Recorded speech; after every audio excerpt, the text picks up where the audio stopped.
ஆப்கி அதாலத்தில் most senior leader Ghulam Nabi Azad மேலே தொடுக்கப்பட்ட குற்றச்சாட்டு என்னன்னா, இவர் எப்பவுமே முரண்பாடாக தான் பேசுவார்.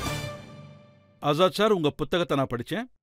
நீங்கள் சொன்ன மாதிரி நிறைய பேர் ரொம்ப கஷ்டப்படுறதில்ல. ராகுல்ஜி கஷ்டப்படுறதே கிடையாது. அவர் கிராமங்களுக்கு போய் பார்க்கறதில்ல. அப்படி பண்ணால் நல்லா இருக்குன்னு சொல்லியிருக்கீங்க. ஆனால் நீங்கள் தான் நேரு காந்தி குடும்பத்திலேருந்து விழுவிடா போய் ஒவ்வொருத்தரையாக கூப்பிட்டு எலெக்ஷனில் நிற்க சொல்லியிருக்கீங்க. உங்கள் புக்கில் நீங்கள் என்ன எழுதியிருக்கீங்கன்னா, 1999 மேலே சோனியா காந்திக்கு காங்கிரஸோட பிரசிடென்ட் ஆகணுங்கிறதுல விருப்பம் இல்லை. 6 மாதம் பொறுத்ததுக்கு அப்புறம் பண்ணலான்னு இருந்தாங்க. நீங்கள் தான் கட்டாயப்படுத்தி நிற்க வச்சீங்க.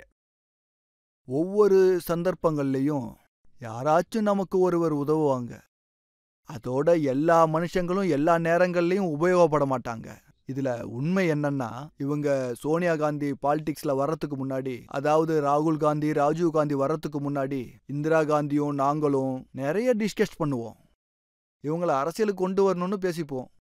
அவங்க மிஸ்ஸஸையும் கொண்டு வரணுங்கிறது ஒரு கோ இன்சிடென்ட்ஸ் தான். அப்ப எங்க காலகட்டத்தில் தான் இது நடந்துச்சு. ஏன்னா கேசரி சார் இருக்கும்போது 98ல் எலெக்ஷன் நடந்துச்சு.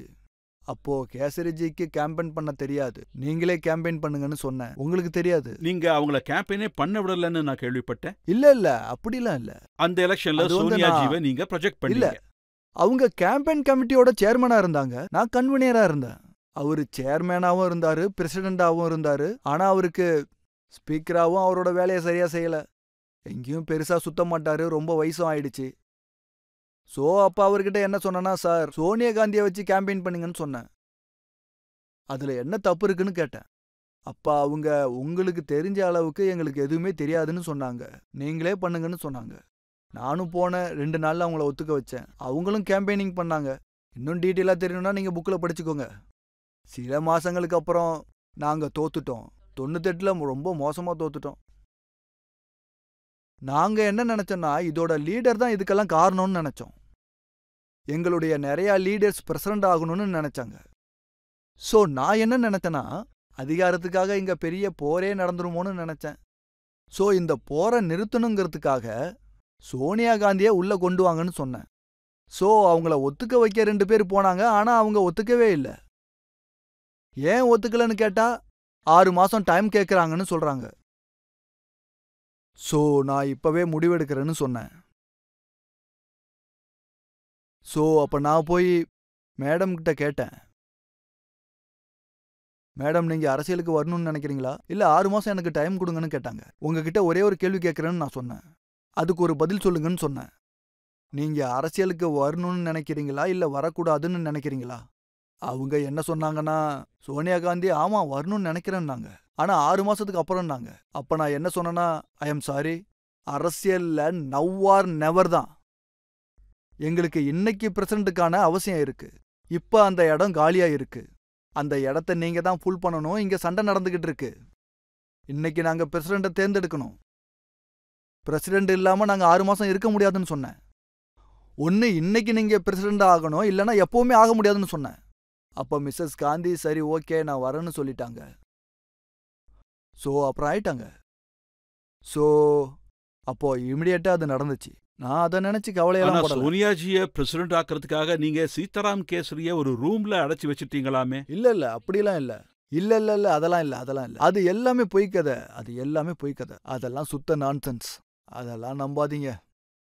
அவரு வீட்டுக்கு போயிட்டாரு. அவரு கூட ஒர்க்கிங் கமிட்டியோட 2 பேரும் சேர்ந்து தான் போனாங்க. இதான் நடந்துச்சு. நீங்க உங்க புஸ்தகத்துல பெல்லாரிய பத்தி எழுதியிருக்கீங்க. இங்க இருந்து தேர்தலில் நிக்கிறதுக்காக சோனியாஜியை நீங்க அங்க கூட்டிட்டு போயிருக்கீங்க. ஆமா, கரெக்ட் தான். அதை பத்தி நான் எழுதியிருக்கேன். இப்பவும் நான் சொன்னேன். அது அவங்க கிட்ட எதுக்காக நான் அப்படி சொன்னேன்னா, அது அவங்க ராய் பரேலியில தேர்தலுக்காக சண்டை போட்டுக்கிட்டு இருந்தாங்க. அப்போ நான் சோனியா காந்திஜி கிட்ட என்ன சொன்னேன்னா, ராய் பரேலியில உங்களோட ஃபேமிலி சீட் இருக்கு, அங்கெல்லாம் நீங்க தோக்க முடியாதுன்னு. இங்க கர்நாடகாவில இருந்து 100 சீட்டு ஜெயிங்கன்னு சொன்னேன். அப்பதான் சவுத்துல காங்கிரஸ் இருக்கும். நான் இது வரைக்கும் பண்ணது எல்லாமே காங்கிரஸோட நல்லதுக்காக தான். ஜெயிச்சதுக்கு அப்புறம் காங்கிரஸோட நல்லதுக்காக சோனியா காந்தி கிட்ட என்ன சொன்னா, இந்திராஜியும் இதே தப்ப தான் செஞ்சாங்க, நீங்களும் இதே தப்ப செஞ்சிடாதீங்கன்னு சொன்னேன். சவுத் சைட்ல நீங்க ரிசைன் பண்ணிட்டு இங்க உங்க தொகுதியை நிலைநிறுத்தணும்னு நினைக்காதீங்கன்னு சொன்னேன். நீங்க கர்நாடகாவை உங்க கையில வச்சுக்கோங்கன்னு சொன்னேன். ராய்பரேலியில பிரியங்காவை நிக்க வைங்கன்னு சொன்னேன். ஏன்னா அப்போ பிரியங்கா எலெக்ஷன் இன்சார்ஜா இருந்தாங்க. அவங்களுக்கு அதை பத்தி நல்லாவே தெரியும். ஆனா அதுக்கப்புறம் பார்த்தா பிரியங்காவுக்கு கொடுக்காம வேற யாருக்கோ கொடுத்து வச்சிருந்தாங்க. பெல்லாரியில அவங்க ரிசைன் பண்ணிட்டாங்க. ஆமா ஆமா, ஒரு சைடுல கேரளா இருக்கு. ஆனா ஆனா பிரியங்கா பிரியங்கா காந்திய காந்தியை ஆக்டிவ் பாலிடிக்ஸ்குள்ள கொண்டு வர ஏன் இவ்வளவு லேட் ஆச்சு? அது ஃபேமிலிக்குள்ள ஏதோ ஒரு விஷயம், அது வேற ஒரு விஷயம். அதை பத்தி நான் புக்ல எழுதல. அது அவங்கக்குள்ள ஃபேமிலிக்குள்ள பேசிக்கிட்டாங்க. பொண்ணை கொண்டு வரக்கூடாது, பையனை மட்டும் தான் கொண்டு வரணும்னு நினைச்சாங்க. ஆனா அதுக்கப்புறம் அவங்க வந்தாங்க. ஆனாலும் பின்னாடி தான் நடக்கிறாங்க. ஸோ ஒருத்தரால நடத்த முடியல, ஆனா 2 பேரும் சேர்ந்து நடத்தலான்னு வந்துட்டாங்க. ஆனா பிரியங்கா அரசியலுக்கு வரணும்னு நீங்களும் ஆசைப்பட்டிருக்கீங்கல்ல? ஆமா, இருந்திருக்கு. ராகுல் வரக்கூடாதுன்னு நினைச்சீங்க. ஏன்னா நான் எம்பி ஆவறதுக்கு முன்னாடி அவங்கள பத்தி எதுவுமே எனக்கு தெரியாது. எனக்கு பிரியங்காவை பத்தி தெரிஞ்சது எல்லாம் ராஜிஜியும் நானும். ராஜுஜி பிரைம் மினிஸ்டரா இருக்கும் போது நான் ஜெனரல் செக்ரட்டரியா இருந்தேன். நாங்க டின்னர் பண்ணாமலே ஒர்க் பண்ணிட்டு இருப்போம். 2 மணி ஆயிடும். ஸோ உள்ள போவோம். ஸோ அங்க மீந்து போன சாப்பாடு ஏதாவது இருந்தா டேபிளுக்கு கொண்டு வருவாங்க. ஸோ நான் என்ன சொன்னேன்னா, எல்லாரும் தூங்கிக்கிட்டு இருக்காங்க, இல்ல அவர் பொண்ணு முழிச்சுக்கிட்டு இருக்கா. அந்த காலத்துல இருந்தே இது ரொம்ப கஷ்டமான வேலைன்னு அவங்க பார்த்துக்கிட்டு இருந்தாங்க. 2 மணி வரை காத்திருந்து சாப்பாடு போடுவாங்க. அப்போ அவங்க வந்துக்கிட்டும் போய்கிட்டும் இருப்பாங்க. இவ்வளவு நேரமா வேலை செய்யறாங்களேன்னு வந்து பார்த்துட்டு போவாங்க. ஸோ அப்போ அவங்களுக்குள்ள ஒரு ஆட்டிடியூடை நான் பார்த்துருக்கேன். இப்ப நாங்க என்ன கேள்விப்பட்டோம்னா, சோனியாஜிக்கு உடல்நல சரியில்லாதனால அவங்க ரேபரேலியில நிக்க மாட்டாங்க, பிரியங்கா கண்டெஸ்ட் பண்ணுவாங்கன்னு. அது அவங்களோட வீட்டு பிரச்சனை. நான் சொல்றதுக்கு என்ன இருக்கு? அவங்க வீட்டை பத்தி தான் உங்களுக்கு நல்லா தெரியுமே.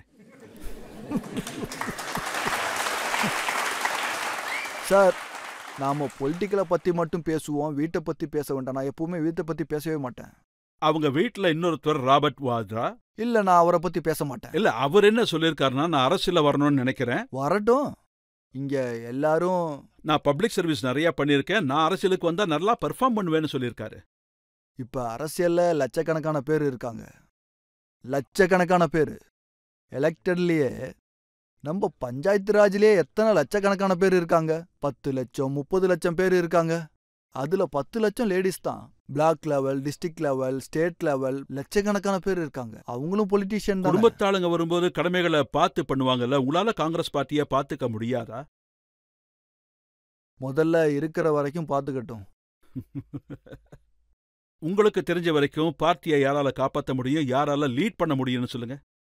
இந்த சண்டை தான் ஒரு 6-7 வருஷமா போய்கிட்டு இருக்கு. ராகுல் காந்திஜியை நாங்க எலெக்ட் பண்ணோம். சோனியா காந்தி வைஸ் பிரசிடண்ட் ஆகணும்னு அவர் நினைச்சாரு. எல்லாரும் சேர்ந்து பிரசிடண்ட் ஆக்குனாங்க. அவங்கள பிரசிடண்ட் ஆக்கணும்னு நானும் சேர்ந்து சப்போர்ட் பண்ணியிருக்கேன். ஆனா பாதியிலே அவர் ரிசைன் பண்ணிட்டு போயிட்டாரு. பாதியில அவர் எதுக்காக ரிசைன் பண்ணாருன்னு, எதுக்காக பண்ணாருன்றத நான் சொல்லவே மாட்டேன். அது எனக்கு பிடிக்கல. ராகுல் காந்தி ஃபாரினுக்கு போய் நம்ம நாட்டை பத்தி தப்பா பேசிட்டு இருக்காரு. அவரால் எப்படி இந்த நாட்டை ஆட்சி பண்ண முடியும்னு நீங்க நினைக்கிறீங்க? நான் ஒரு 30-31 வயசுல யூனியன் மினிஸ்டரா ஆனேன். அப்ப எனக்கு ஒரு விஷயம் ஸ்ட்ராங்கா சொன்னாங்க. வெளிநாட்டுக்கு போனா நம்ம நாட்டை பத்தி மட்டும் எந்த தப்பான விஷயமும் சொல்லக்கூடாது, நம்ம நாட்டு மக்களை பத்தியும் எதுவும் தப்பா சொல்லக்கூடாது, அதோட நம்ம அரசாங்கத்தை பத்தியும் எதுவும் தப்பா சொல்லக்கூடாதுன்னு சொல்லியிருக்காங்க. ஏன்னா வெளிநாட்டுல நமக்கு நல்ல நண்பர்களும் இருக்காங்க, எதிரிகளும் இருக்காங்க. அப்போ நம்ம வாயிலிருந்து விஷயங்களை புடுங்கணும்னு நினைப்பாங்க. அப்ப என்ன சொல்லுவாங்க தெரியுமா? இந்தியாக்காரன் ஒருத்தன் இங்க வந்தான், இந்தியாவை பத்தி அவனே தப்பா சொல்றான், அவங்க அரசியல் தலைவரை பத்தி தப்பா சொல்றான், அமைச்சரை பத்தி தப்பா சொல்றான், காஸ்டிசமை பத்தி தப்பா சொல்றான்னு அவங்க சொல்லிப்பாங்க. இதெல்லாம் நமக்குள்ள நடக்கிற விஷயம். இதை நாம தான் சரி பண்ணிக்கணும். வெளிநாட்டவங்கள, உலகத்தை இதை இன்வால்வ் பண்ணக்கூடாது. உங்களுக்கு ட்ரைனிங் கொடுக்கும்போது என்னென்ன பண்ணணும், என்னென்ன பண்ணக்கூடாது, என்னென்ன பேசணும், பேசக்கூடாது, எங்க எதை பேசணும், எப்படி நடந்துக்கணும்னு சொல்லி கொடுத்துருக்காங்க இல்லையா? அப்படி இவங்களுக்கு யாரும் கத்துக் கொடுக்கலையா? நமக்கு எல்லாம் தெரியும்னு, உலகத்துல எல்லா விஷயம் நம்மளுக்கு தெரியும்னு ஒரு மைண்ட் செட்ல நம்ம இருக்கும்போது அவங்கள யார் என்ன பண்ண முடியும்? மோதிஜிக்கு எதுவுமே தெரியாது, எனக்கு தான் எல்லாம் தெரியும், அதனால தான் மோதிஜி என்ன பார்த்து பயப்படுறாருன்னு இவர் சொல்றாரு.